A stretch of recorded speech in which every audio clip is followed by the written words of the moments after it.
Hai, Assalamualaikum warahmatullahi wabarakatuh. Bertemu lagi dengan saya, Kurniawati, Guru Penggerak Angkatan 5. Sebelumnya saya akan memperkenalkan fasilitator saya dan pengajar praktik saya. Fasilitator saya adalah Ibu Wiwi Kusumaningrum dan pengajar praktik saya pada kelompok 145A yaitu Ibu Lira Anita. Saat ini saya akan memberikan koneksi antar materi modul 1.3 visi guru penggerak. Visi sebagai prakarsa perubahan yang akan saya lakukan. Kaitan materi dalam visi saya saat ini antara filosofi pendidikan Ki Hajar Dewantoro, nilai dan peran guru penggerak, dan inquiry apresiatif atau yang dikenal dengan akronim BAKJA, dengan sistem collaboration teamwork yang akan saya lakukan. Dalam filosofi pendidikan Ki Hajar Dewantoro, pendidikan adalah usaha menuntun kekuatan kodrat alam dan zaman yang ada pada anak agar mereka dapat mencapai keselamatan dan kebahagiaan yang setinggi-tingginya baik sebagai manusia maupun anggota masyarakat. Sehingga kita mempunyai peran untuk itu. Peran guru adalah menuntun dan menumbuh kembangkan anak sesuai dengan kodratnya dan dapat mewujudkan profil pelajar Pancasila. Untuk mewujudkan filosofi pendidikan Ki Hajar Dewantoro dalam menumbuhkan tumbuh kembang anak dan mewujudkan profil pelajar Pancasila, diperlukannya prakarsa perubahan dengan pendekatan inquiry apresiatif atau di dalam pendidikan dikenal dengan istilah akronim BAKJA. Kita mengingat kembali nilai dan peran guru penggerak. Nilai guru penggerak yaitu mandiri, kreatif, inovatif, kolaboratif, dan reflektif. Sedangkan peran guru penggerak yaitu menjadi pemimpin pembelajaran, menjadi coach bagi guru lain, mendorong kolaborasi, mewujudkan kepemimpinan murid, menggerakkan komunitas praktisi. Dengan nilai dan peran guru penggerak ini, saya akan melakukan prakarsa perubahan sesuai dengan nilai guru penggerak kreatif, inovatif, dan kolaboratif serta reflektif dalam peran saya sebagai pemimpin pembelajaran dan menggerakkan komunitas praktisi. Dalam mewujudkan profil pelajar Pancasila, yang pertama beriman, bertakwa kepada Tuhan Yang Maha Esa, dan berakhlak mulia.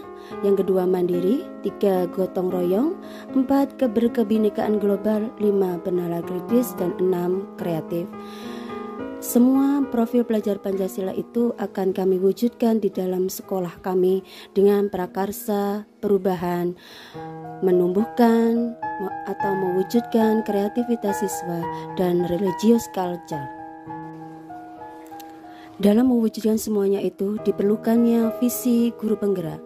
Salah satu peran guru penggerak adalah menjadi pemimpin pembelajaran yang mendorong tumbuh kembang siswa secara holistik, aktif dan proaktif dalam mengembangkan pendidik lainnya untuk mengimplementasikan pembelajaran yang berpusat pada murid sesuai dengan kodrat alam dan kodrat zaman. Guru penggerak harus mempunyai visi dan imajinasi untuk menjadi peta kekuatan untuk melakukan perubahan, menggerakkan dirinya dan lingkungan sehingga pembelajaran menjadi bermakna dan berdampak positif pada peningkatan mutu dan tercapainya profil pelajar Pancasila. Dengan memperhatikan filosofi pendidikan Ki Hajar Dewantoro, peran dan nilai guru penggerak, peran saya sebagai pendidik, saya mempunyai visi atau prakarsa perubahan, mewujudkan kreativitas siswa dan religious culture di SMAN 1 Gerabak. Untuk mewujudkan prakarsa perubahan atau visi saya menggunakan pendekatan inquiry apresiatif yaitu sebuah pendekatan manajemen perubahan yang berkolaboratif dan berbasis kekuatan. Menumbuh kembangkan nilai positif pada anak dan seluruh pemangku kepentingan. Dalam istilah pendidikan atau yang biasa dikenal dengan akronim BAGJA, penerapan perubahan dengan model BAGJA yang pertama, 1. Buat pertanyaan, 2. Ambil pelajaran, 3. Gali mimpi, 4. Jabarkan rencana, dan yang kelima, atur eksekusi. Rancangan strategi perubahan yang pertama, buat pertanyaan. Di sini untuk menentukan arah penelusuran. Yang pertama, bagaimana solusi yang dapat saya lakukan untuk mengembangkan kreativitas siswa? Yang kedua, bagaimana strategi dalam membiasakan religious culture di sekolah?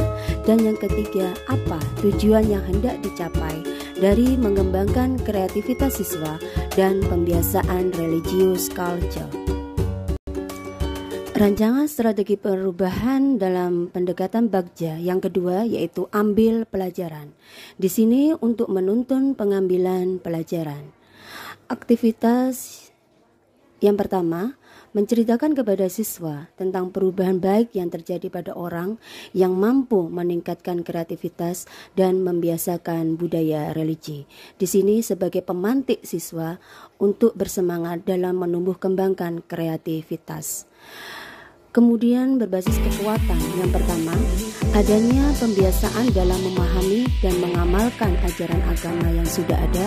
Dan yang kedua, adanya perhatian dalam mengembangkan kreativitas siswa. Rancangan strategi perubahan yang ketiga yaitu G, gali mimpi. Di sini untuk menyusun narasi ideal yang akan dilakukan. Yang pertama, menyusun rencana pembelajaran atau modul ajar yang berpusat pada siswa yang mampu meningkatkan atau menumbuh kembangkan kreativitas siswa. Yang kedua, menyusun program pembiasaan sekolah berbasis religious culture seperti berdoa dan mengaji sebelum memulai pembelajaran, pembiasaan 5S, sholat berjamaah, dan menjalankan kegiatan-kegiatan keagamaan di sekolah. Yang ketiga, membuat kegiatan baru yaitu panggung karya atau gebiar panen hasil karya siswa. Dan yang keempat, guru membentuk komunitas belajar di sekolah untuk berkolaborasi dalam pencapaian kreativitas siswa dan program religious culture. Yang berikutnya yaitu J, jabarkan rencana untuk mengidentifikasi tindakan yang diperlukan. Yang pertama, guru bersama komunitas belajar berkolaborasi menyusun strategi pembelajaran yang berpusat pada siswa dan bersama kepala sekolah menyusun program religious culture. Yang kedua, guru menjadi teladan bagi siswa dalam pembiasaan religious culture dalam kegiatan sehari-hari di sekolah, sehingga terjadinya pembiasaan budaya positif pada anak. Yang ketiga, berkolaborasi dengan teman sejawat dalam meningkatkan kreativitas siswa pada proses pembelajaran. Yang keempat, membuat catatan refleksi tentang target yang akan dicapai sebagai alat ukur pencapaian perubahan yang akan dilakukan. Yang kelima, mengaktifkan kembali kegiatan ekstrakurikuler yang ada di sekolah dan menambah jenis kegiatan ekstra di sekolah sesuai dengan bakat dan minat siswa. Yang keenam, pembuatan buku pedoman religious culture beserta pembiasaannya di sekolah agar anak terbiasa dengan adanya kebiasaan baru yaitu religious culture yang sudah ada dan kita tingkatkan agar anak menjadi terbiasa dan mayoritas kekuatan itu akan menutupi kelemahan kekurangan yang ada di sekolah. Rancangan strategi perubahan yang terakhir yaitu A, atur eksekusi untuk membantu transformasi rencana menjadi nyata. Yang pertama, berkoordinasi dan berkolaborasi dengan kepala sekolah dan rekan guru untuk menyusun strategi terwujudnya siswa kreatif dan budaya religi di sekolah. Yang kedua, rencana kegiatan akan dilaksanakan secepatnya setelah kita berkoordinasi dan dilakukan secara periodik.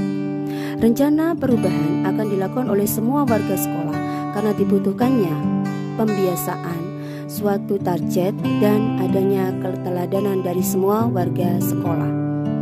Yang keempat, evaluasi dilakukan melalui catatan refleksi setiap minggunya yang dilakukan oleh tim guru yang terbentuk nanti.